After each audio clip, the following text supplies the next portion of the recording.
जैसे अपन बार बार मानते हैं कि भोजन किए बिना भूख नहीं मिटती। खाना तो सुबह खाया था सबने, नाश्ता तो हमने किया ही था, लेकिन यहाँ आते आते और भूख लगी। तो भूख लगी तो भोजन किए बिना भूख मिटती नहीं है, पानी पिए बिना प्यास मिटती नहीं है, दवाई लिए बिना बीमारी ठीक होती नहीं है। इसी प्रकार सिमरण किए बिना जीवात्मा का कार्य हो नहीं सकता। संसार की भौतिकवाद की कितनी वस्तुएं, संपदा है, धन है, माल है, संसार की कितनी बड़ी चीजें हमारे पास में है, लेकिन उससे हमारा जीवात्मा का कार्य नहीं होगा। जीवात्मा का कार्य करने के लिए हमें बैठ के सिमरण ही करना पड़ेगा और दूसरा कोई उपाय नहीं है। तो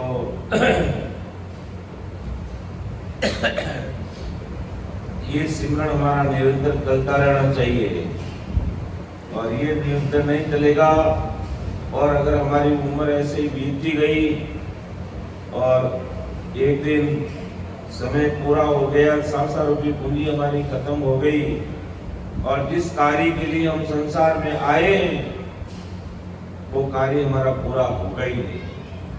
हम संसार में क्यों आए, राम जी ने हमें क्यों भेजा संसार में, कि भाई अपना घर गृहस्थी का कार्य पूरा करते हुए अपना आत्म कल्याण कर लीजिए। आत्मा का कल्याण करने का मतलब इस जीवात्मा का कार्य कर लीजिए, इसको परम मोक्ष में भेजने का जो मुख्य काम है हमें वो करना चाहिए। लेकिन जब हम संसार में आकर के मायावी जगत में इस कदर फंस जाते हैं कि हमें याद ही नहीं रहता कि हम जब 9 महीने माँ के गर्भवास में थे उस समय हमें क्या क्या कोल किया था। तो महापुरुषों की अणवी वाणी, महापुरुषों के अणवी वचन सत्संग के माध्यम से हमें सुनने को मिलते हैं, तब हमें वापिस ध्यान में आता कि संसार में हमें दुनियादारी के काम के साथ साथ में हमारी आत्मा का कल्याण का कार्य भी करना है। इसलिए राम स्मरण करना जरूरी है। कहते हैं गृहस्थी भाई बहनों को कम से कम 3 घंटा हमेशा भजन करना चाहिए, और जिन्होंने गृहस्थी छोड़ दी है तो उनको 24 घंटे सिमरण ही करना और दूसरा कोई काम करना ही नहीं। तो विषय हमारा चल रहा है तात्या का समाज, परम दयाल अनंत सुख सम्राट आदि सद्गुरु सुखराम जी महाराज ने तात्या को समझाया कि तात्या देख, कान खोलकर सुन ले, अगर जीवात्मा का कार्य करना है, ससुर परमात्मा की समाधि के देश का सुख लेना है,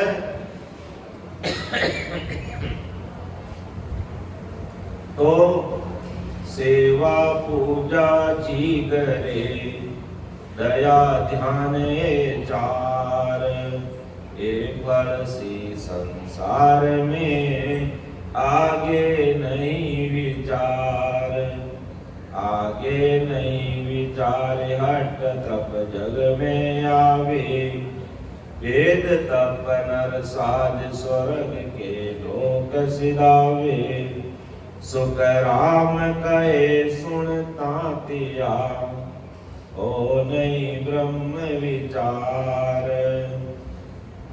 सेवा पूजा जी करे, दया ध्यान चार। कोई संसार में सेवा करता है उसको बड़ा मानता है मैंने किसी की सेवा की है, कोई पूजा पाठ करता, कोई दया भाव रखता, कोई ध्यान करता है, तो इनका फल 3 लोक में हमें मिलता है। जीवात्मा अमर लोक नहीं जा सकती है, आगे नहीं मिलता।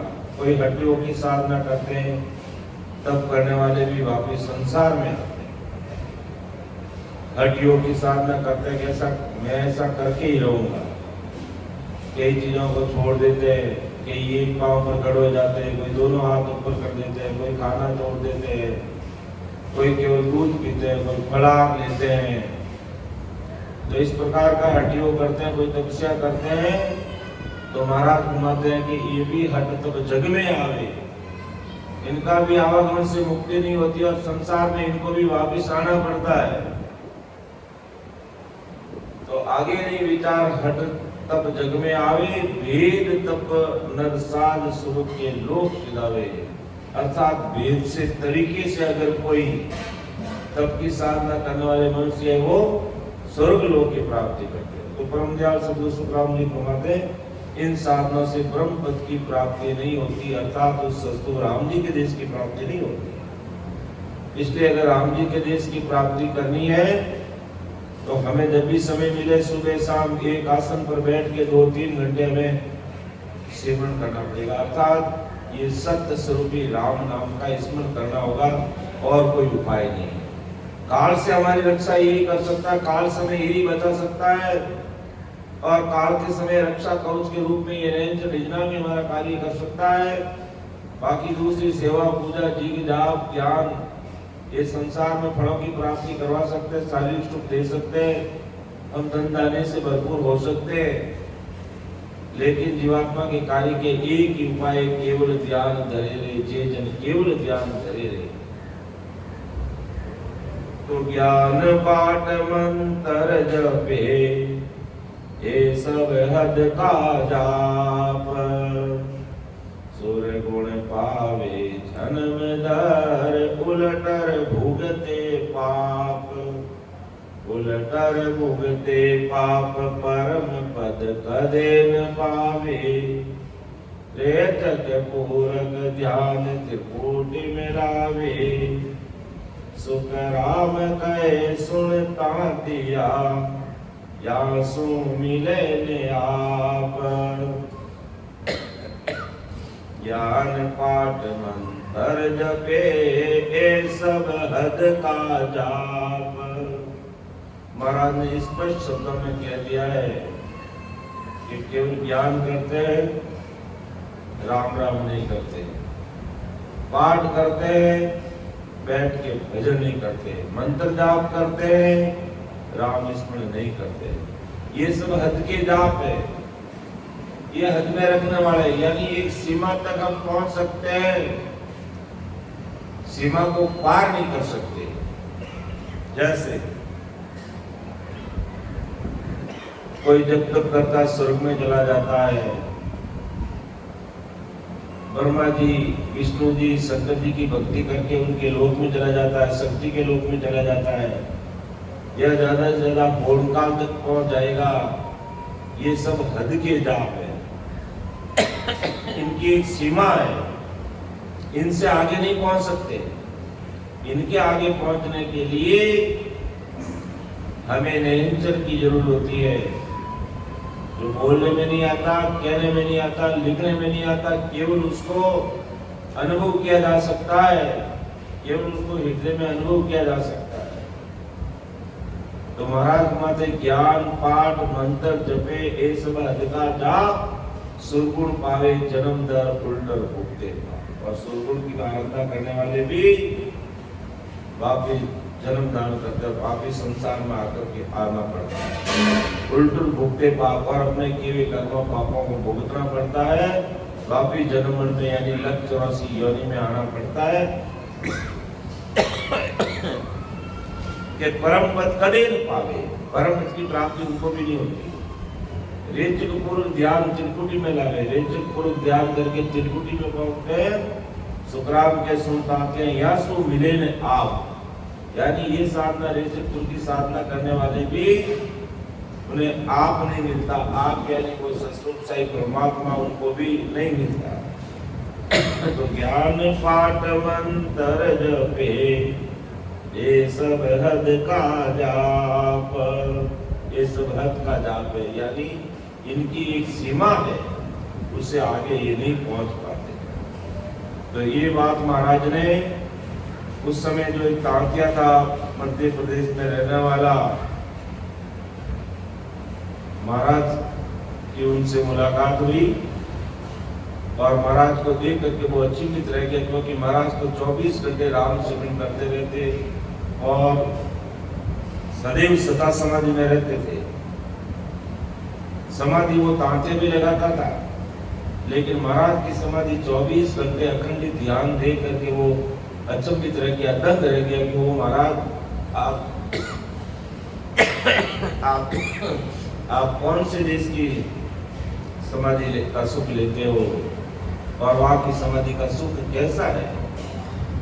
कि कहो समाधि देश में क्या सुख लील विलास, कहता त्यो गुरुदेव जी कौन लोक किन बास। कि कौन से देश की वो समाधि है, कैसा सुख लील विलास है। तब महाराज कहा कि सुख तो मालूम कुछ नहीं, क्या कहूं कैसा होय, पण आनंद सुख बेखोट का दिल नहीं माने कोई। अरे तात्या वैसे तो वास्तविक सुख है अमर देश के, अमर लोक के, आनंद पद के, राम जी के घर के, उसका तो बावन अक्षरों में बखान नहीं किया जा सकता। लेकिन इतना कह सकता कि उन सुखों के सामने बैकुंठ के सुख न के बराबर है, फीके नजर आते हैं। बैकुंठ के सुख उस सुख के सामने कोई मायना नहीं रखता। तब फिर महाराज ने अलग अलग बात बताएंगे, तुझे ऐसा अगर ये सुख अगर तुझे लेना है तो ऐसे सत्स्वरूपी संतों का सानिध्य ले और वो संत जैसा कहे उस वेद विधि से भजन करो, तो ताकि तू भी उस देश का सुख ले सकता है। बाकी ज्ञान पाठ मंत्र जपे ये सब हद का जाप, सुरगुण पावे जन्म दर, उल्टर भुगते पाप, उल्टर भुगते पाप परम पद कदे न पावे, रेचक पूर्व ध्यान ते कुटी में लावे, सुखराम के सुनता किया वासु मिले नया। ये ज्ञान पाठ मंत्र मायावी जगत के, मायावी भक्तियों के, इनसे वो आप यानी ससुर परमात्मा कभी मिलने वाला नहीं है। फिर और बताया महाराज ने कि कोई ओम सोम का जाप जपा करता तो उसके बारे में भी लिखा है कि ममकार ओम जपे सोम अजपो जान, ये पहुंचे बैकुंठ में चारों मत बखान, चारों मत बखान जोग रहे जग के माही, त्राटक विदेही ध्यान ब्रह्म लग कदे न जाई, सुख राम कहे सुनता तिया ये दिल भेद पिछान। अरे ताते तू गफलत में मत रहना, तुझे मैं और बता देता हूँ ये संसार क्या क्या काम करता है, कैसे कैसे परमात्मा से मिलना चाहता है, लेकिन परमात्मा से मिलने का साधन अपनाता नहीं और दूसरे काम करते हैं। जैसे ओम का जपा जपा और सोम का जपा जपा जप करने वाले कहाँ पहुंचते हैं? बैकुंठ के अंदर। बैकुंठ से आगे नहीं जाते। ये चारों मत का बखान है कि योग की, अष्टांग योग की साधना करने वाले जगत में ही रहते हैं, उनका भी परमोक्ष नहीं होता है। त्राटक और मन से किसी का ध्यान करना विदेही ध्यान है और इनको करने वाले भी ब्रह्म की प्राप्ति नहीं करते, अर्थात वो भी राम जी के देश में नहीं पहुंचते। तो महाराज मदे तात्या दिल से इस भेद को पहचान, क्या कि राम जी कौन सी विधि से मिलते हैं, राम जी मिलने का क्या वेद है, वो कौन सा तथ्य है, रहनचर है, और वो कैसे मिलता है, वो हमें सदगुरु के द्वारा मिलता है, सदगुरु जी महाराज के द्वारा मिलता है। क्योंकि वो सदगुरु जी महाराज ऐसा रहनचर तत्व लेकर के इस धरा धरती पर विक्रम संवत 1783 में प्रगट हुए। और वो भी क्यों हुए कि जब जालम की त्रास हो हंसा करी पुकार, सुखिया साहिब आ गया ले जिनको अवतार। तो पहलो त्राटक ध्यान दूसरो जोग कावे, तीजो विदेही ध्यान मन पर जो लावे, या मैं साधन ध्यान जग में तो ये बताया, पांचों इंद्रिया काज कर्म आगे कौवाया, सुख राम कहे सुनता दिया, तीर्थ वरद विचार, ध्यान ज्ञान जप तप रे सब सुन माया का यार। ये जितनी बातें महाराज तुम्हारी है उस समय तत्कालीन समय में कहते हैं, और आज हमें कह रहे, आज तुम कर क्या रहे हो? कोई त्राटक ध्यान कर रहा, कोई योग की साधना कर रहा, कोई विवेक ध्यान कर रहा, कोई मौन धारण कर से मन से ध्यान कर रहा। ये सब ध्यान जब महाराज के मैंने तुझे बताया, इनसे 5 इंद्रियों के भोग मिल सकते हैं। 5 इंद्रियों के भोग मिल सकते हैं त्राटक ध्यान से, योग की साधना से, विवेक ध्यान से, मौन धारण करने से, मन से ध्यान करने से। हमें हमारी 5 इंद्रियां क्या चाहती है, इसका भोग जरूर मिल सकता है, लेकिन आत्मा परमात्मा से नहीं मिल सकती। अर्थात हमारा जीव मरण खत्म होकर के हम परम मोक्ष में नहीं जा सकते।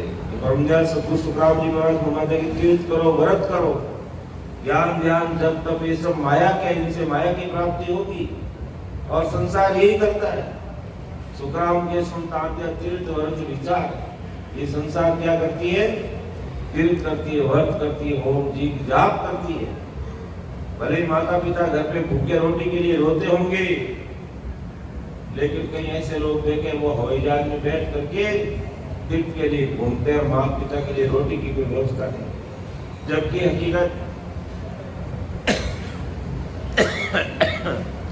जबकि हकीकत क्या है, अगर अच्छी तरीके से हमारे माता पिता की हम सेवा कर ले तो 68 प्रकार के तीर्थ तो उनके चरणों में पूरे हो जाते हैं।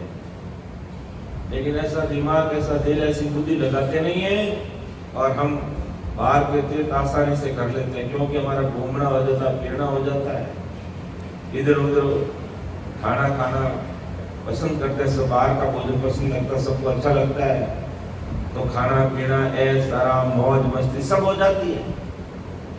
तीर्थ का तो एक बहाना रहता है और काम कुछ अलग करते हैं। क्या खाते हैं, क्या पाते हैं, कैसा रहन सहन रहता है, सब पता है। और फिर कहते हैं बादल फट गया और सब लोग बह के नदी में चले गए। क्या करेंगे? राम जी तो प्रकृति को तो अपना हिसाब पूरा करना ही पड़ेगा कि व्यक्ति निकला किसके लिए, तीर्थ करने के लिए, और कैसी जगह पे जाके ठहरता है और कैसा खान पान करता है, और फिर भगवान के सामने जाके नतमस्तक होता है। क्या भगवान को पता नहीं कि तू क्या खा के आया, तू क्या पी के आया, कैसा तेरा रहन सहन है, कैसे तू भोग विलास और वासना में लगा हुआ है? और फिर कहते हैं कि केदारनाथ में बादल फट गया, लाखों लोग पानी में बह गए। कोई कोई अपने हाथों से किए कबाड़े होते हैं, उसी को हमें भोगना पड़ता है। इसलिए महापुरुष कहते हैं भाई, अगर वास्तव में तीर्थ करने हैं अवसर तो अपने माता पिता की सेवा करो। अगर वो असहाय है तो अच्छे से उनको भोजन खिलाओ, अच्छे से उनके मनपसंद की सब्जी बनाओ, अच्छे से उनको मिठाई खिलाओ, अच्छे से बढ़िया सुगंधित साबुन से स्नान कराओ, फिर उनको अच्छे से बिठाओ, माला पहनाओ, उनकी आरती करो और उनको अपने हाथों से भोजन खिलाओ, तो उनकी आत्मा में आशीष देगी जो आपको बहुत बड़ा काम करेगी। जो तुम तीर्थों में जाकर हासिल नहीं कर सकते, वो माता पिता के चरणों में तुम हासिल कर सकते। लेकिन अज्ञानी जगत क्या करती है, माँ बापों को बांट देती है, 1 महीना तू भोजन करेगा, 1 महीना ये करेगा। जबकि कहना क्या चाहिए, तुम्हारी मर्जी है, जैसे हम 4 भाई है, 5 भाई है, 2 भाई है, 3 भाई है, तुम्हारा जब मन लगे रहिए, तुमको क्या खाना है आप जीविए और आराम से राम नाम करिए। लेकिन नहीं, 1 महीने लग जाए तब तुरंत, ये हमारी अज्ञानता, मूर्खता है कि माता पिता की सेवा का फल कितना मिलता, आशीर्वाद कितना मिलता। तो परम दयाल सद्गुरु सुखराम जी महाराज कहे, सुखराम के सुनतांत्य तीर्थ व्रत विचार, ज्ञान ज्ञान जब तब रे सब सुन माया का यार है। ये सब माया की प्राप्ति कराने वाले हैं, इस जीवात्मा का कार्य होने वाला नहीं है। चाहे कोई त्राटक ध्यान करो, चाहे योग साधना करो, विवेक ध्यान करो, चाहे मौन धारण कर लो, ये सब ध्यान सिर्फ 5 इंद्रियों के भोग मिल सकते हैं, 5 इंद्रियों के सुख मिल सकते हैं, 5 विषयों के सुख मिल सकते हैं, लेकिन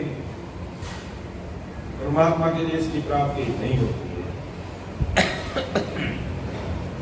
इसलिए हमें तीर्थ करना है, हमारे सारे देवी देवताओं के दर्शन करना है, तो इस घट में दर्शन होंगे, बाहर घूमने से दर्शन नहीं होंगे।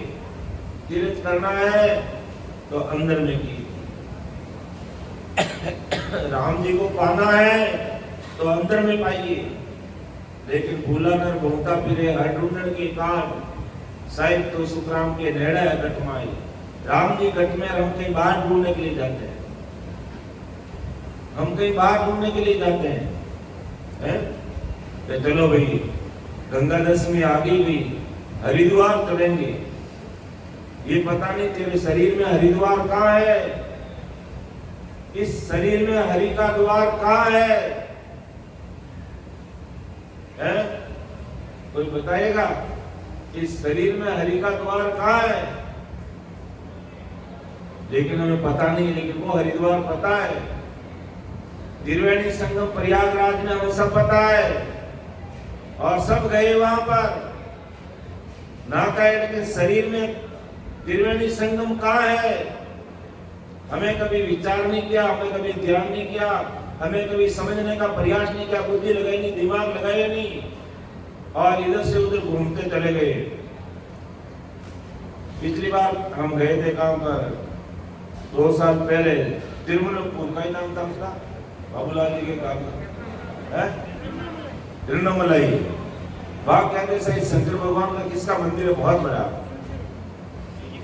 शिव जी का मंदिर है, बहुत बड़ा मंदिर है बढ़िया। हमारी भारतीय संस्कृति धरोहर है, हम मानते हैं शिव जी को, कोई बड़ी, शिव जी से हमें कोई नाराजगी नहीं है, वो शिव जी का स्थान है, वो मंदिर है, और हमसे कितना दूर है वो मंदिर में दिख रहा है सामने, यहाँ से हमें दिख रहा था उस मकाम से।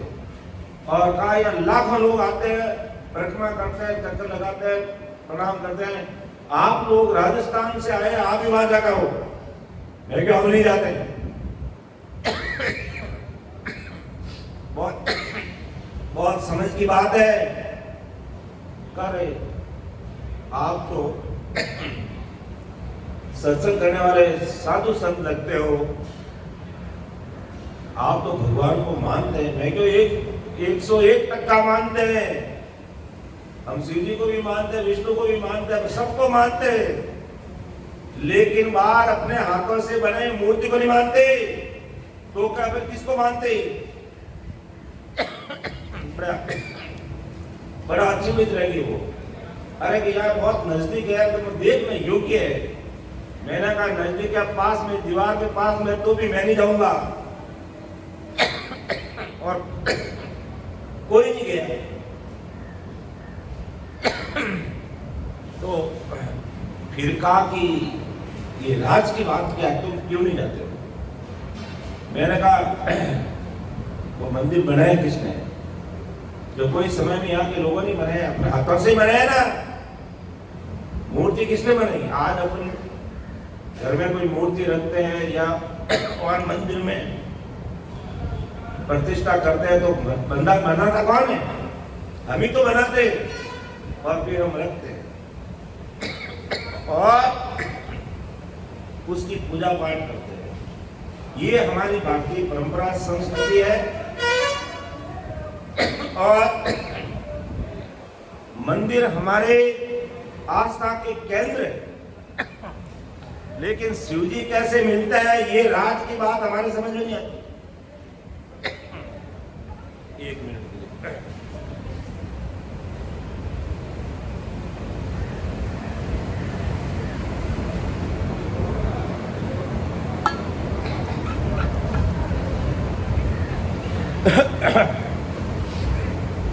तो तिरुमलाई में वो बहुत बड़ा मंदिर है, भव्य मंदिर है शिव जी का। तो मैंने कहा आप लोग वहां गए क्या? आपके शिव जी के दर्शन तुम्हारे घट में हुए? कि घट में तो नहीं हुए, मूर्ति के दर्शन किए। मैंने कहा अच्छी बात, कोई बात नहीं, मंदिर जाना कोई गुनाह नहीं है। शंकर भगवान भी अपना निर्धारित काम करने के लिए संसार में आए, विष्णु भगवान भी अपना काम करने के लिए आए, ब्रह्मा जी भी अपना काम करने के लिए आए, लेकिन ये मिलते कैसे, इनका दर्शन कैसे किया जाता वो हमें पता नहीं होने के कारण हम अपने हाथों से मूर्ति बना के रख देते हैं, फिर नमस्कार करते हैं, प्रणाम करते हैं। ये भूल जब तक नहीं सुधरेगी, ये गाड़ी वाला फेरा हमारा मिटेगा नहीं। ये हर एक समझ में नहीं आता है। और वास्तव में ब्रह्मा, विष्णु, महेश, इनका हमारे शरीर में वासा है। और इस शरीर में वो बैठते हैं और जब राम स्मरण करते हैं तो इस हृदय में शंकर और पार्वती के साक्षात दर्शन होते हैं। वो करने का हमने प्रयास किया नहीं किया। तिरुमलाई तो हम जा चले गए, क्योंकि आराम से घूमना फिरना होता है, फैमिली साथ में रहती है, होटलों में खाना पीना हो जाता है, 2-4 दिन मौज मस्ती कर लेते हैं। लेकिन शिव जी के दर्शन थोड़ी हुए। शिव जी के आकार का दर्शन हुआ, उनकी मूर्ति का दर्शन हुआ है। वास्तविक शिव जी के दर्शन कहाँ होंगे? तुम्हारे घट में होंगे। और वो कैसे होंगे? घूमने फिरने से, ऐश आराम मौज मस्ती करने से नहीं होंगे। उसके लिए हमें बैठ करके ध्यान लगाना पड़ेगा। तो हृदय में शिव जी और पार्वती के दर्शन आपको साक्षात होंगे। और जो भाई बहन इस तरीके से भजन करता तो आज भी उनको होते हैं। फिर नहीं, मैं तो विष्णु भगवान को मानता हूँ, विष्णु भगवान के दर्शन करूंगा। जहां विष्णु भगवान का मंदिर है तो वहां विष्णु भगवान नहीं मिलेंगे। उनका आकार रहेगा, उनका एक प्रतिरूप मॉडल रहता है। हम उनको, हमारी परंपरा है, हमारी संस्कृति है, हम उनका चित्र देख करके, मूर्ति देख करके हमारे अंदर आस्था का भाव आता है। ऐसे शंकर भगवान हुए, ऐसे विष्णु भगवान हुए, ऐसे रामचंद्र जी हुए, या अन्य देवी देवताओं के मंदिर है। लेकिन उनका साक्षात्कार हमारा हुआ कि नहीं हुआ, वो केवल इधर उधर घूमने और ऐसा आराम करने से नहीं होता। उसके लिए हमें, जैसे अभी बैठे ना आधे पूर्ण घंटे के लिए, ऐसा बैठना पड़ता है। तो अपने हृदय में शंकर और पार्वती बैठी है, उनके दर्शन होंगे। फिर विष्णु भगवान के दर्शन करने तो हमारे नाभि में, नाभि के अंदर विष्णु और लक्ष्मी जी विराजते हैं। उनका साक्षात्कार होगा, वो तुम्हारे ध्यान में आएंगे। लेकिन बाहर घूमने और ऐसा आराम करने के लिए जाने से नहीं आएंगे। उसके लिए हमें बैठना पड़ेगा। फिर अगर ब्रह्मा जी का दर्शन करना तो ठीक नीचे आगे लिंग स्थान, जो ब्रह्मा जी का स्थान है, जहाँ उत्पत्ति स्थल है, वहां ब्रह्मा जी के दर्शन हो जाएंगे। बाकी आप सोचते हो कि मैं पुष्कर में जाकर के ब्रह्मा जी के मंदिर में गया, प्रणाम कर लिया, दर्शन कर लिया, लेकिन ब्रह्मा जी मिले क्या? नहीं मिले। मंदिर में हमें क्या मिला? ब्रह्मा जी का एक आकार मिला, मूर्ति मिली, उसको हमने नमस्कार किया, प्रणाम किया। करना चाहिए, कोई गुनाह नहीं है। लेकिन जब कोसों दूर आकर के कोई आकार को देखोगे, आत्मसात करोगे, ये बात परमदयाल सतगुरु सुखराम जी महाराज हमें घुमा रहे कि तांतिया, ये तीर्थ और व्रत करने से राम जी नहीं मिलेंगे। तो बात तो बहुत बड़ी भारी पूछ रहा है मुझे। क्या बात पूछ रहा है कि समाधि देश का क्या सुख है, अमरलोक का क्या सुख है, और काम सब तुम बाहर का करता है, तो फिर अंदर में राम जी कैसे मिलेंगे? इसलिए महाराज ने कहा कि पहलो त्राटक ध्यान, दूसरो जोग का भी, तीलो विधि ध्यान मन पर तोला भी, या में साजन ध्यान जग में तो ये बताया। ये सारी चीजें मैं तुझे बता रहा हूँ। कौन सा? कोई त्राटक ध्यान करते हैं, नाक में ध्यान लगा के, कोई योग की साधना करते हैं, कोई विधि ध्यान करते हैं, कोई मौन ध्यान। ऐसे ऐसे मैंने लोगों को देखा, सप्ताह में एक दिन या पूनम, अमावस्या, 11 दिन वो बोलते ही नहीं है, बिल्कुल ही मुंह बंद रखते हैं।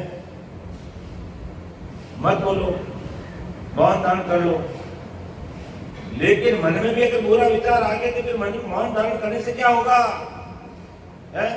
मुंह बंद करके बैठ जाए, दिमाग और नहीं चलता है। आंखें बंद कर ली मौन धारण कर लिया और दिमाग के पार विदेशों में जा रहा, घूम रहा, ये करूं वो करूं वो करूं, तो ऐसा मौन किस काम का? तो महाराज फरमाते हैं कि ये सब ध्यान जब तो बताए, इनसे तुम्हें पांचों इंद्रियों का भोग मिल जाएगा, पांचों इंद्रियों का सुख मिल जाएगा।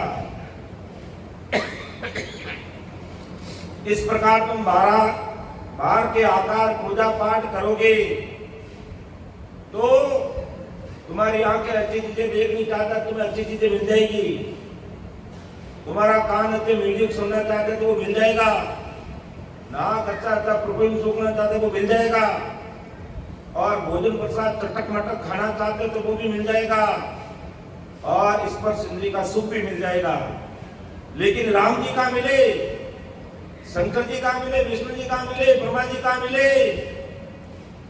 क्या ऐसा करने से मिलेंगे? नहीं मिलेंगे। महाराज फरमाते कि तीर्थ करो, व्रत करो, ध्यान जप तप, ये सब माया के उपाय है, इनसे तुम्हें माया की प्राप्ति हो। लेकिन परमात्मा नहीं मिलेंगे। परमात्मा मिलने के लिए हमें कहीं बार गोते खाने की जरूरत नहीं। घर पे बैठ करके उस परमात्मा को याद करके आधी जाती सांस में सिमरण करना पड़ेगा। तो फिर आपको कहीं पर ना तो तिरुमले जाना पड़ेगा, ना हरिद्वार जाना पड़ेगा, ना प्रयाग जाना पड़ेगा, ना गंगोत्री जाना पड़ेगा, ना द्वारका जाना पड़ेगा, कहीं नहीं जाना पड़ेगा। घर में ही हरि का द्वार खुल जाएगा। और वो हरि का द्वार नहीं खुलेगा तो बोले लाख बार हरिद्वार चले जाओ, हरि का द्वार खुलने वाला नहीं है। और हरि का द्वार हमारे घर में ही, हमारी चोटी है, एक छोटा सा कटा ही है, ये 10वां दरवाजा है, यही हरि का द्वार है। और इस दरवाजे से जीवात्मा बाहर निकलती है तो हम मोक्ष में जाते हैं। बाकी सपने में हमें मोक्ष नहीं मिलता है। ये हमारी जो गर्दन है, इससे ऊपर आंख, कान, नाक, मुंह से अगर हमारा शरीर छूटता है तो हम अगति में नहीं जाते, मानवता में जाता है। और 10वां दरवाजा खोल देते तो अमर लोग जाते, सदा सदा के लिए महासुख में पहुंच जाते। और अगर इस गर्दन के नीचे से अगर जीव चाहे स्त्रिंस के दरवाजे से निकला, चाहे हमारी सुक्ति से निकला, चाहे मूत्र द्वार, मल द्वार, वीर्य द्वार से निकला, समझ लो डायरेक्ट नरक में गए तुम। अब अपना मार्ग खुद को तय कर लेना है। क्या हमें गर्दन के नीचे से दरवाजे से निकलना है कि ऊपर के दरवाजे से निकलना है, या सर्वोपरि जो हरि का द्वार है 10वां दरवाजा खोलना है, ये तय कर लेना। कोई भी व्यक्ति शरीर छोड़ता है और गर्दन से नीचे के दरवाजों से अगर वो जीव निकलता है, समझ लो वो नरक में गया बस। तो हमें हमारा मूल्यांकन करना है कि अभी हमें नरक में जाना है कि स्वर्ग में जाना है, मनुष्य योनि में आना है, या इन सबको छोड़ करके हमें राम जी के देश में जाना है। अगर वास्तव में राम जी के देश में जाना है तो एक चैप्टर ध्यान करना छोड़ो, योग साधना छोड़ो, विजय ध्यान, मौन, जप, तप, तीर्थ, व्रत, होम, जीव, जाप सबको किनारे करो और ऐसे महापुरुषों के अड़बी भाई भजन सुन करके आज से ही राम राम करने में लग जाना। यही हमारा रक्षा सूत्र है, यही हमारा रक्षा कवच है। इसी से हम काल कसई से बच सकते हैं, बाकी दूसरा और कोई उपाय नहीं है। ऐसा महाराज ने उस समय तांत्या को समझाया। और आज ब्रह्मदयाल सतगुरु सुखराम जी महाराज हम सब भाई बहनों को समझा रहे, तो विचार तो करो है। क्या राम जी के घर से आए तो क्या बोल करके आए? ग्रंथ चेतावनी ग्रंथ चलता, हमारे परमात्मा युवा संत सीता जी लेते इसको और उसमें अच्छी तरह से समझाएगा हम क्या क्या बोल करके आए। और यहाँ आकर के सब भूल गए और केवल घर की कांग्रेस में लगे हुए, पेट की में लगे हुए। तो ठेठ का पहुंचोगे भाई है, पेट का करते करते सारा इस पेट का कबाड़ा कर दोगे। और डॉक्टर एक दिन कह देगा तुम ये शक्कर नहीं खाओगे, मिठाई नहीं खाओगे, मिर्ची नहीं खाओगे, नमक नहीं खाओगे, वो नहीं खाओगे, वो नहीं खाओगे, फिर लुका रोटा खाओ पानी में भिगो करके, खाएगा वो? नहीं पाएगा। इसलिए जीवन में बैलेंस बनाकर रखिए। कैसे बैलेंस बनाना है कि हमें घर का हमारा जो कर्तव्य दायित्व है, माता पिता की सेवा करना, बाल बच्चों को पालना और साथ में हमें परमात्मा के देश में जाना, इसको भूलना नहीं। ऐसा ब्रह्मदयाल सदगुरु सुखराम जी महाराज कार्तिक को समझा रहे, उस समय समझाया था और आज हमें समझा रहे। और आगे महाराज अगले साखी में क्या फरमा रहे हैं कि ब्रह्म ध्यान में ध्यान सब माया मिलने उपाय,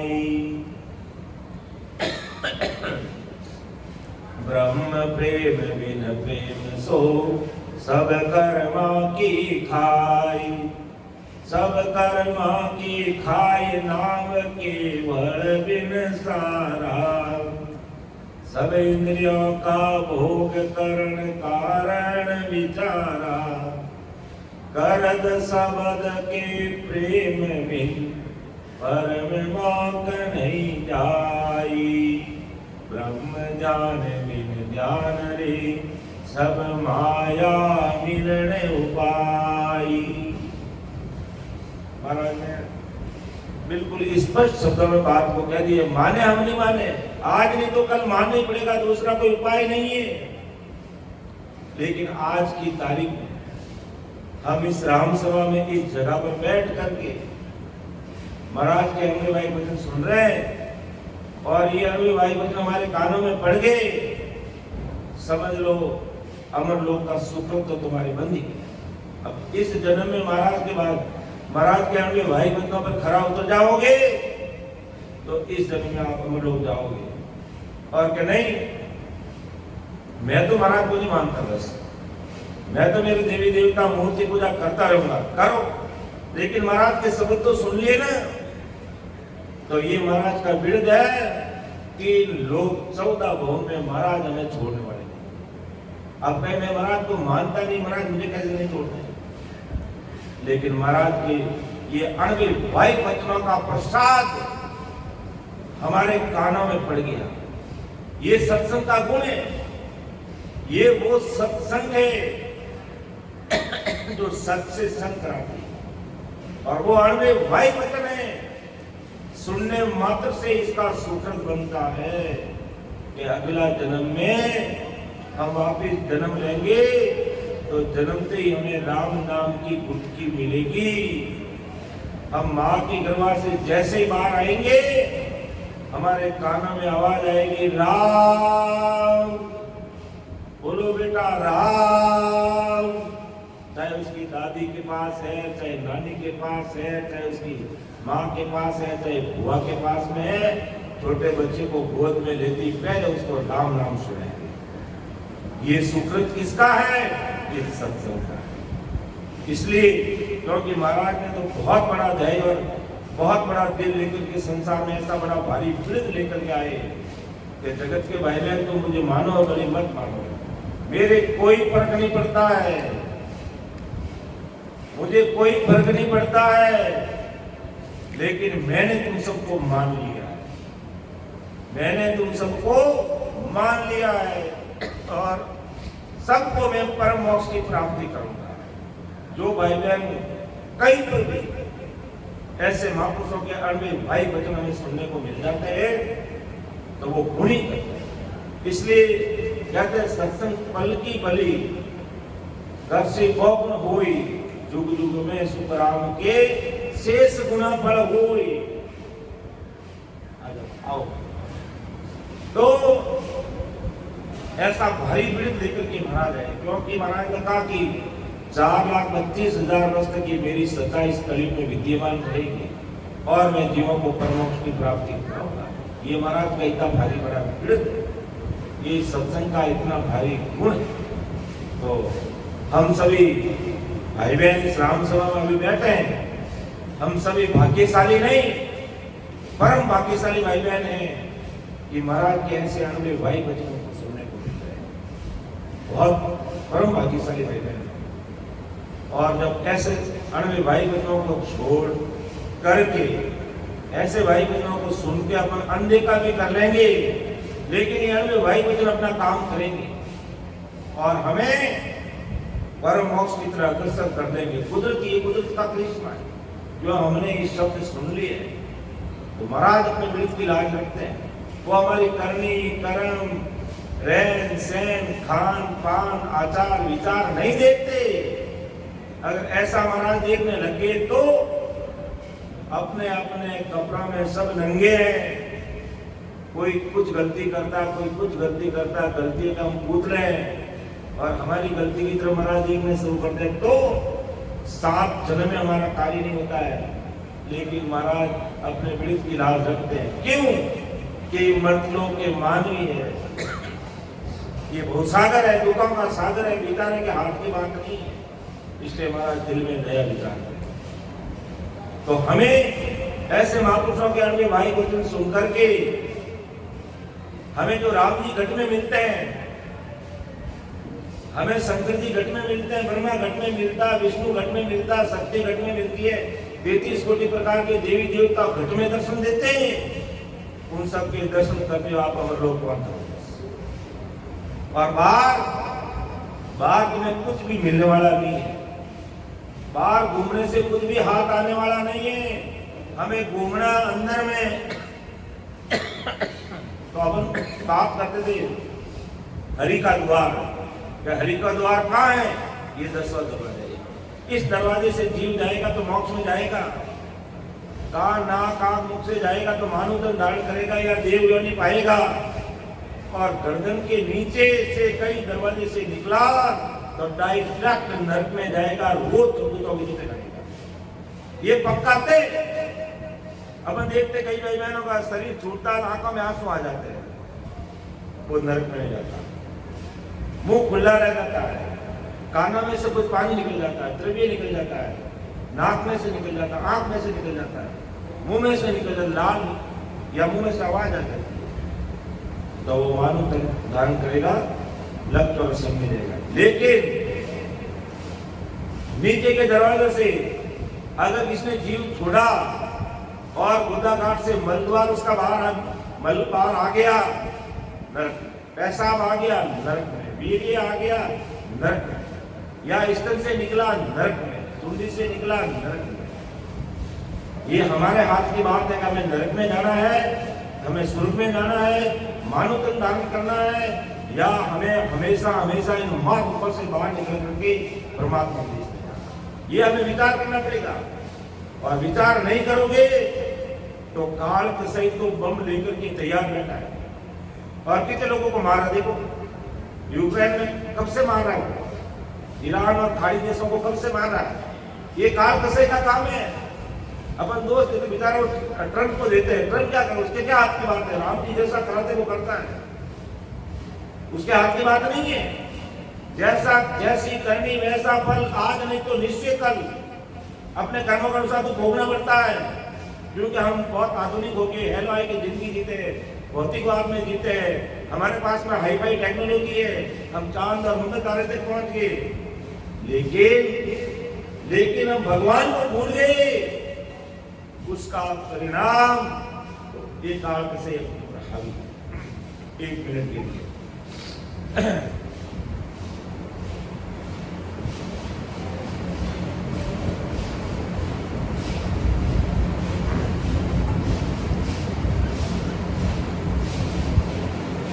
तो अब आपको विचार करना है कि राम जी हमें कैसे मिले। फिर दूसरी बात हमने की थी हरि का द्वार हमारा ये और ये खुलना चाहिए तो मोक्ष में जाएंगे। अब रही बात त्रिवेणी संगम की बात, तो 50-60 करोड़ लोगों ने प्रयाग में जाकर के वहाँ त्रिवेणी संगम किया था, गंगा यमुना सरस्वती में। और हमारा त्रिवेणी संगम कहाँ होता है?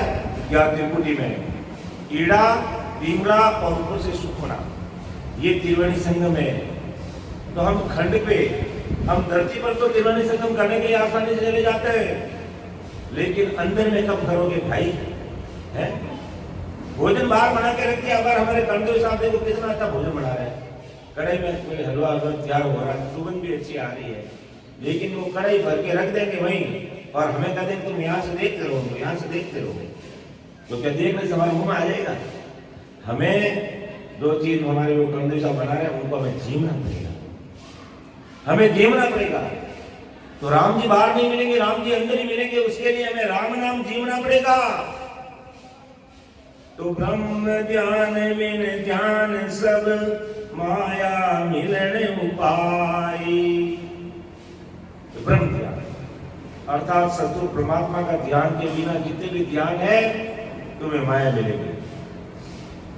संसार का काम हो जाएगा, दूसरा काम नहीं होगा। फिर ब्रह्म प्रेम बिन प्रेम सो सब कर्मा के खाई।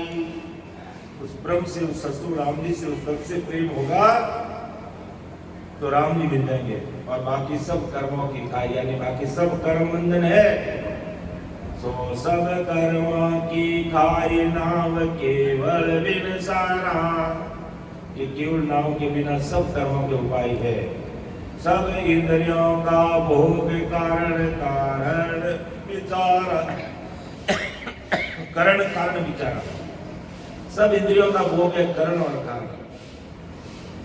अगर राम जी का ध्यान नहीं किया, राम जी का प्रेम नहीं आया और केवल नाम को नहीं भजा तो महाराज तुम्हारे सब इंद्रियों के भोग है भाई। ये करण और कारण करते रहो, उसका कारण भोगते रहो। करद शब्द के प्रेम बिन परम मौक नहीं जाई। करद शब्द क्या है? कर्मों को काटने वाला। और कर्म किससे करते हैं? आकारी का नाम लेने से कर्म कटेंगे? सुखराम जी महाराज, परम दयाल सद्गुरु सुखराम जी महाराज इतने बड़े भोगाली संत आए और हम बैठ गए कि भाई हम सुखराम जी सुखराम जी सुखराम जी सुखराम जी करते रहेंगे, क्या हमारे कर्म कटेंगे? महाराज ने कहा मेरा नाम मत लेना, डूब जाओगे भोगा करने। अगर नाम लेना तो शत्रु भी राम नाम के साथ न करना। या हम आकार पूजा पाठ जैसे हमारे विष्णु के अवतार रामचंद्र जी हुए, उनकी धर्मपत्नी सीता जी हुई। सीताराम सीताराम क्या है? ये शरीर का नाम है। तो शरीर का नाम लोगे तो शरीर का काम होगा। राम जी नहीं मिलेंगे, लेकिन हम इसमें बहुत विचार नहीं करते। इतने बड़े महापुरुष समझ रहे थे, कबीर साहब आए, दादू साहब आए और भी महापुरुष समझ रहे, कहा कि हमारे शरीर का नाम ले लिया तो जीते जी भवसागर में डूब जाओगे। नाम लेना उस परमात्मा का, लेकिन हमारा बुद्धि ध्यान दिल दिमाग लगाते नहीं है और भीड़ चाल चलते, दुनिया की चाल चलते कि हमारे बड़े लोग ऐसा किया इसलिए हम भी ऐसा करेंगे। अरे भाई हमारे बड़े तो खेत में बैलों के द्वारा हल चलाते थे और 12 कोस की लापी और 100 कोस का सीरा पैदल जाके जीतते थे। क्या हमारे पूर्वज ऐसा करते, हम ऐसा करते हैं? भाई हमारे पूर्वज तो ये हमारे गुजरात से बता रहे संत है विनोद जी साहब। तो अब हम कहेंगे नहीं हमारे बड़े ने ऐसा किया इसलिए हम भी ऐसा करेंगे। तो बड़े तो बैलों के साथ में हल चलाते थे और खेती करते थे। आज हम ट्रैक्टर का प्रयोग क्यों करते हैं भाई? आज हम कितने यंत्रों का प्रयोग करते हैं भाई? हमारे पूर्वजों के पास तो ये यंत्र थे ही नहीं। वो सब काम हाथों से बैलों के द्वारा खेती करते थे। लेकिन इस समय बदल गया, हम आधुनिक बन गए।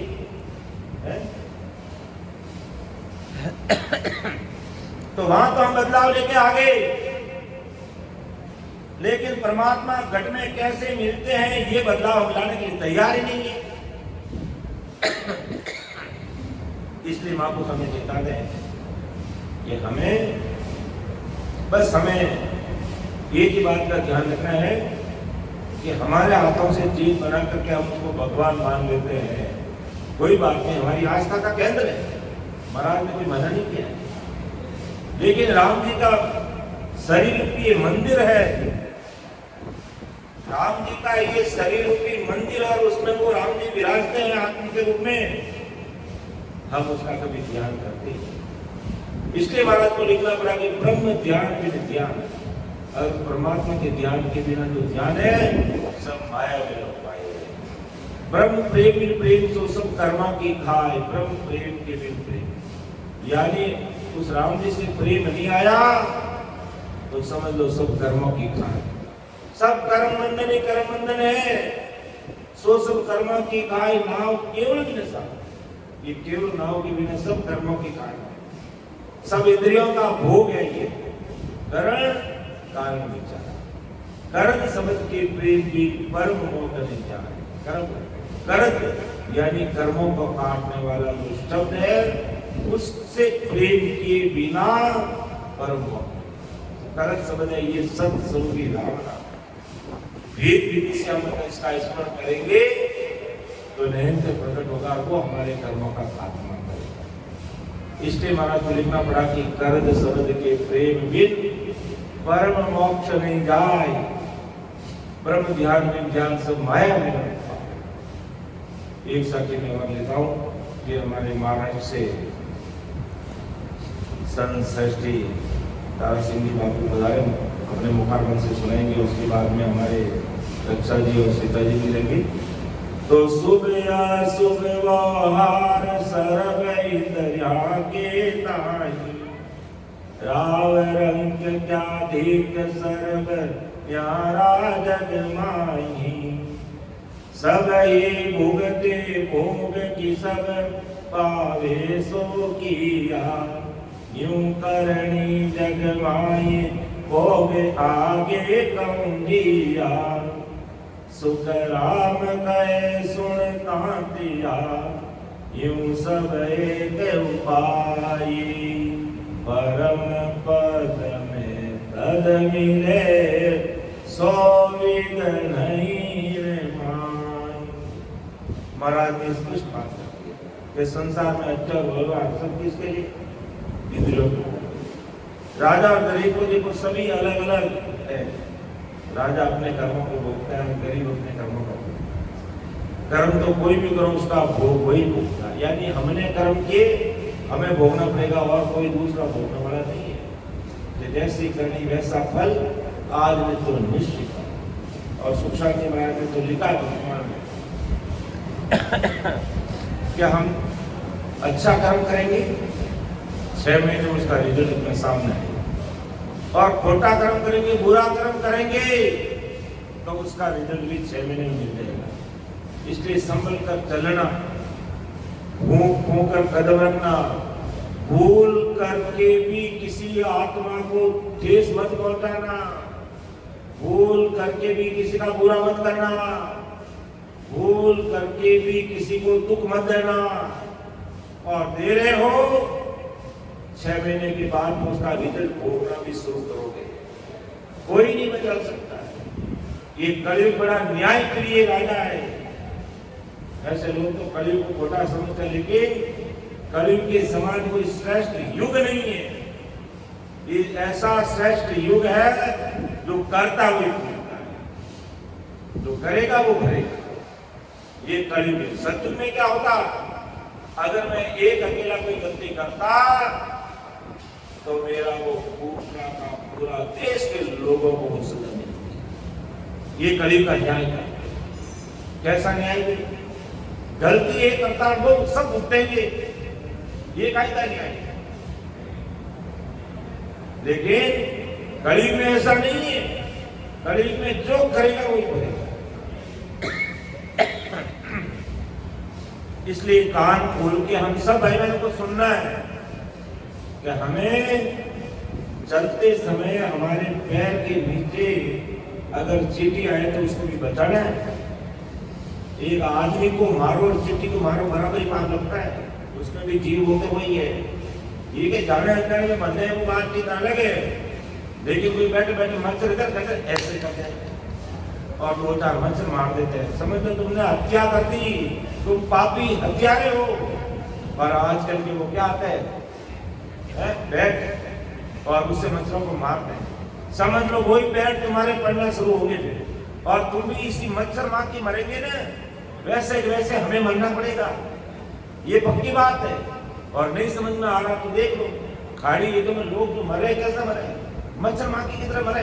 एक बम विस्फोट क्या 150 मंजिल के बड़ा बिल्डिंग है,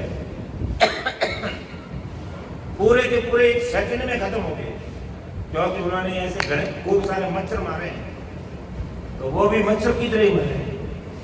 तो ये जैसी करनी वैसा फल है। ये कसूर नहीं, प्रकृति अपना बैलेंस बनाकर रखती है। इसलिए हमें ऐसे महापुरुषों के अपने भाई बहन सुन करके सावचेत रहना, सादा जीवन कुछ विचार, अच्छा रहन से, अच्छा खान पान, अच्छा पहनावा, और फिर ऐसे महापुरुषों का सानिध्य लेकर के भजन में सुख शांति ना लेकर खाजो पीजो खर्चीजो, अधर्म तजीजो धर्म सजीजो, सिमरण सोदा कर लीजो दी, सिमरण सोदा कर। तुम बहुत अच्छा पैसा कमाते हो, बड़ी अच्छी बात है, तो अच्छा खान पान कीजिए। आपके पास में बहुत सारे पैसे हैं, अच्छा रहन सहन लीजिए। आपके पास में बहुत सारे पैसे हैं, आप बढ़िया पहनाओगे। और जब उल्टा हो रहा है, उल्टा हो रहा है, मेरे पास रुपए की कोई कमी नहीं है, मैं मांस मदिरा खाऊंगा, पीऊंगा, मेरे पास में खूब पैसे है, लेकिन फिर भी मैं पैंट पहनूंगा तो भी कैसी पहनूंगा? फटी हुई, घुटनों से नीचे घुटनों से ऊपर, बालक और बालिकाएं। और आदत कैसी बन गई? छोटा नन्हा सा बच्चा है और उसी को अधूरे कपड़े पहनना शुरू कर देते हैं। एक बालिका है छोटी, और उसको पहले से ही आधे अधूरे कपड़े पहनना शुरू कर दिए। वो बड़ी होने पर उसको कोई शर्म नहीं आएगी, क्योंकि मेरी माँ ने मुझे जन्मते ही ऐसे ही सिखाया। इसलिए आधे अधूरे कपड़े पहना करके तुम अपना आप को अपनी स्थान मत समझो। ये बहुत बड़ी दुखदायी चीजें हैं। और आधे अधूरे कपड़े पहनने का ही रिजल्ट है कि हमारी बालिकाएं, चाहे वो रेल में जा रही है, बस में जा रही है, या इधर उधर जा रही है, रेप का शिकार हो जाती है, बेमौत मार देती। इसलिए ऐसी बातों का भी हमें ध्यान रखना जरूरी है, क्योंकि महाराज के शब्द है कि खाजो पीजो खर्चीजो, अधर्म तजीजो धर्म सजीजो। या आधा कपड़े पहनना, आधे अधूरे कपड़े पहनना, ये हमारा धर्म है। और जो हम अपने धर्म के अनुसार नहीं चलेंगे तो फिर हमें ये प्रकृति छोड़ेगी नहीं, वो अपना पहले मरेगी तरह। इसलिए महाराज हमें चेताते हैं कि देख ताकिया सुख अशुभ व्यवहार सर्व इंद्रियों के ताई। ये संसार के अच्छे बुरे व्यवहार इंद्रियों के लिए। राजा गरीब के राव रंग क्या देख सर्व न्यारा जन्माई। कि राजा का अलग है, गरीब का अलग, सभी अलग अलग है। कर्म तो कोई भी करो उसका भोग से भोगना ही पड़ेगा। कि सब न्यारा जन्माई, सभी भोगते भोग किस भावे से होगा। जो भी कर्म क्या करे, वो राजा है भोगना, महाराजा है भोगना, और चाहे रंग है उसको। तो इस तरह कन्या करके आगे उनका भोग भोगते हैं। महाराज मध्य तांत्या सोन। इस तरह सबका एक ही उपाय है, परम पद की प्राप्ति की विधि इसमें नहीं है। इन सारी चीजों में परम पद की विधि नहीं है, लेकिन परम पद में तद मिले सो विध नहीं रमाए। ये शुभ अशुभ व्यवहार में, इंद्रियों के भोग में, विषय वासनाओं में राम जी नहीं मिलते। और राम जी मिलना है तो करत शब्द की प्रेम बिन परम मोक्ष नहीं। कि कर्मों को काटने वाले शब्द से हमारा प्रेम हुए बिना अब कभी परम मोक्ष में जा नहीं सकते। ऐसा परम दयाल अनंत सुख सम्राट आदि सद्गुरु सुखराम जी महाराज तात्या के माध्यम से आज हम सब भाई बहनों को समझा रहे हैं। बोलने में समझाने में मेरे से त्रुटि रह सकती है, थोड़ा हल्का सा स्वास्थ्य, तो वैसे तो स्वास्थ्य ठीक ही है, लेकिन गला गड़बड़ होने के कारण बार बार थोड़ा बलिदान हुआ। इसलिए मैं समझ चाहता हूँ ये मेरे बस की बात ये नहीं है, क्योंकि जब राजस्थान से निकले तो प्रचंड गर्मी थी। हैदराबाद में आए तो थोड़ी गर्मी कम थी, बरसात हुई, मौसम ठीक था। उसके बाद में बेंगलुरु में आए तो बिल्कुल मौसम ठंडा, और यहाँ वापिस चेन्नई में आए तो एकदम उल्टा। तो शरीर भी थोड़ा उसको मैनेज करने में टाइम लगता है, और उसी का परिणाम है। बाकी मेरे को बीमारी नहीं है, राम जी महाराज की कृपा से सब ठीक है। आप सबका शुभ आशीष है, और महाराज की पूर्ण कृपा है अपन सब भाई बहनों पर कि आज हम ऐसे अन्य भाई वचन सुन रहे हैं। और धन्यवाद मैं तो हमारे राकेश भाई को भी धन्यवाद देता हूँ कि नए कार्य की शुरुआत में महाराज के अन्य भाई बच्चों के द्वारा सत्संग करना और इतने सारे राम श्री संतों को आमंत्रित करना, फिर बैठ के सिमरन करना, ज्ञान सुनना और फिर संसारिक कार्य की शुरुआत करना, इससे बढ़ के और कोई हो ही नहीं सकता। तो बोलने में कोई मेरे से भूल रही है तो आप मुझे छोटा भाई समझ करके क्षमा करेंगे, क्योंकि काम करने वाले कराने वाले सब कुछ ब्रह्मज्ञान सदगुरु सुखराम जी महाराज, सारा क्रेडिट उनको ही जाता है, हमारे बस में कुछ नहीं है। हम सब भाई बहन एक ही लाइन में खड़े हैं। एक ही लाइन, कौन सी लाइन में खड़े हैं जी? तीरने की लाइन में। हम तीरने की लाइन में खड़े हैं। अब अंतर इतना ही है कि एक जैसे हमारे बाबू जी बैठे हैं तो ये लाइन में बाबू जी सबसे आगे है, फिर 2 नंबर 3 नंबर डाल बाबू जी सबसे आगे कैसे है? क्योंकि बाबू जी ने पूरे जीवन भजन किया और आज अपना पूर्ण जीवन सपत्नी पति पत्नी 24 घंटे पूरे भारत भर में भ्रमण करते हैं और गाड़ी में इनका घर है और एक स्थान से दूसरे स्थान पर जाना, महाराज के यहाँ में भाई बहनों सभी भाई बहनों के सामने रखना और उन सबको चेतन करना। चेतन से चेतन मिला, गाड़ी होगी चेतन, अब रुकने वाली नहीं, मुसाफिर थोड़ी होगा चेतन। ये निरंतर निजाम से चेतन है और इनका सानिध्य में मिलकर हम चेतन हो जाते हैं। भगवंता ने धन्य हो धन्य। तो अब मैं भाई हमारे महाराष्ट्र से हमारे सर्व सृष्टि तारा सिंह की बातों से निवेदन करूंगा कि आप हमें दबाने करेंगे। सुन जो मैं निर्दोष हूँ, काट बांध जस हो तुम्हें हरे हो क्या जानेगा कोई।